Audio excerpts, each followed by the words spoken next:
This is the cheapest keyboard you can buy. I only paid 3 euros for this keyboard, but is it any good? And where did I buy it? How did I manage to pay only 3 euros? Short answers, yes, Temu and sales. Thank you so much for sticking until the end of the video. I'll see you in the next one. Ciao. Still here? I guess we'll have a closer look at this Magegee keyboard then. And explore why this was only 3 euros. I bought this keyboard from Temu. What the heck is Temu, you might ask? It's an AliExpress copy that sells pretty much everything for cheap. Like, extremely cheap.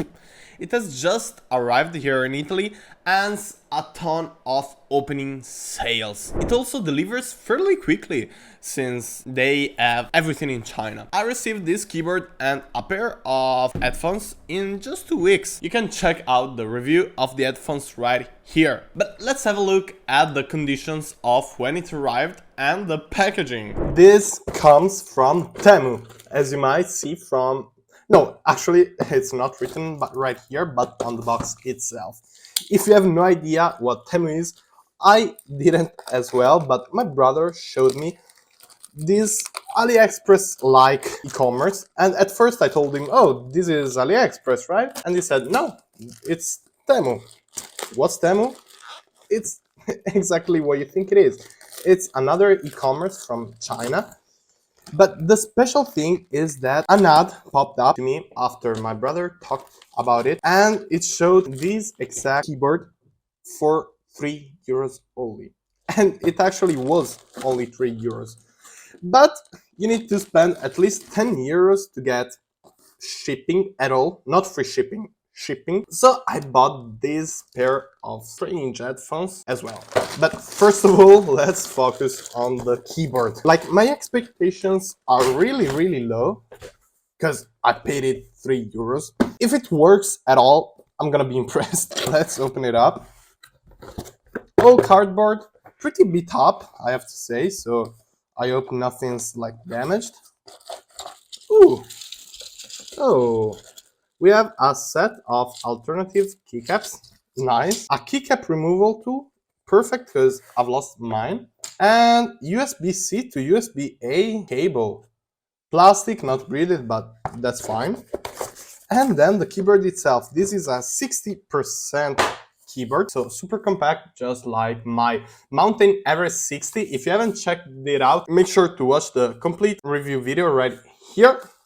Or right here, I don't know. And there you have it. First of all, it's super light, all plastic, of course. And the plastic seems extremely cheap, not gonna lie. These keycaps looks shit, so I'm certainly going to switch with these red ones. But let's try if it actually works at all. Removable Type-C, that's great, since it means it will last longer. You can see the lighting in here. Let's see if it has our RGB or if it is stable.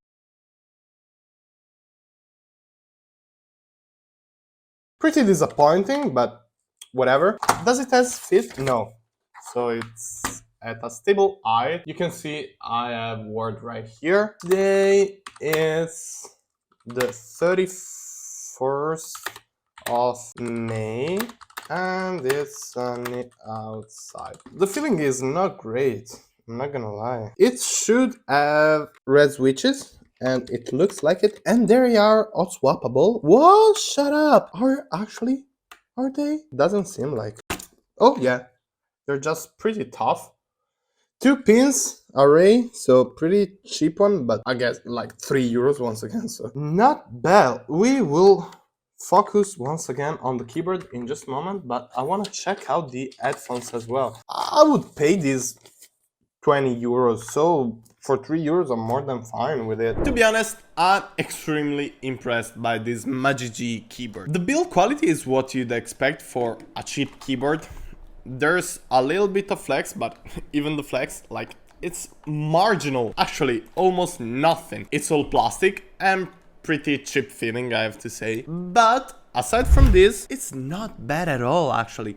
First of all, let's have a look at the keycaps. They're not the fanciest, but they light up with the white LED underneath them, aside from the red ones, for reasons which I quite don't get. but they're labeled with the all functions, so approved. The frame itself is made out of plastic, as you can clearly hear, obviously. And on the back of it, you can find a USB-C connector. Yeah, it has a detachable USB-C cable.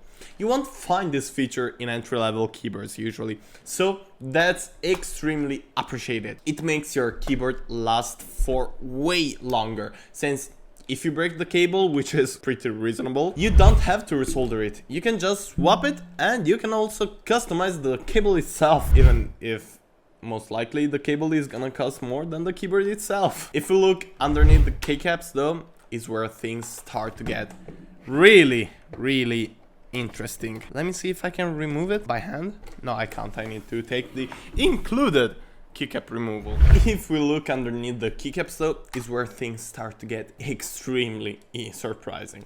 Not only this is a mechanical keyboard, as you can clearly see, but it mounts red switches, and they are even hot-swappable. Okay, it only has 2 pins, but still, €3 for all these features. This is insanely good. If you don't get why would you care about removable keycaps, first, let me put it back in place. Here are 2 great reasons. First off, and the most obvious one, in my opinion, if one switch breaks, you can just switch it. Get it? You can switch the switch. Okay.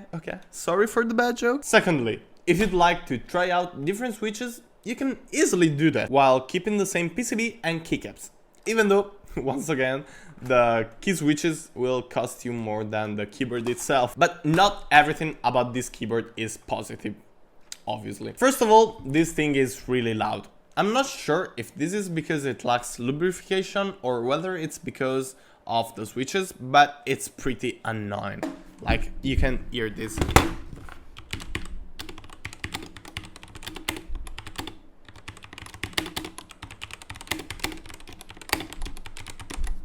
Especially considering that I was using this Mountain 60 before, and actually this is my daily driver, which is extremely quiet.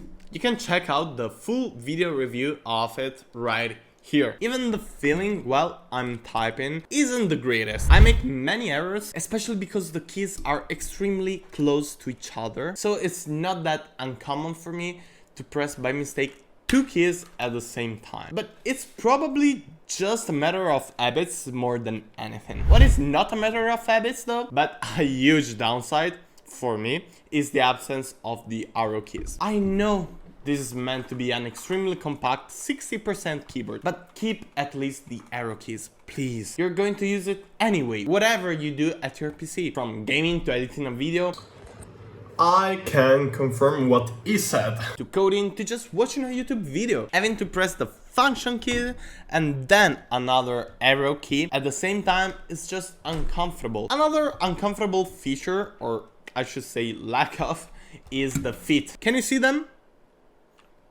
No, me neither, because they just don't exist on this keyboard. This has no height adjustment, which is super bad for your wrists and the angle at which you have to use your keyboard at. Yeah, you could always buy realistically anything padded and strap it on the back of the keyboard, but it means that you can't easily adjust it. One last thing that bothers me is the function for the lighting of the keyboard, which is white only, unfortunately, and is controlled through the same function key and all these keys right here, where I would normally have the accented vowels, but since this keyboard comes only in the English layout, I have some freaking brackets. All things considered, I would recommend this keyboard only if you have no keyboard at all, or if you're using a membrane one and you want to switch to a mechanical one for as cheap as possible. If you already have a mechanical keyboard and it doesn't mount blue switches,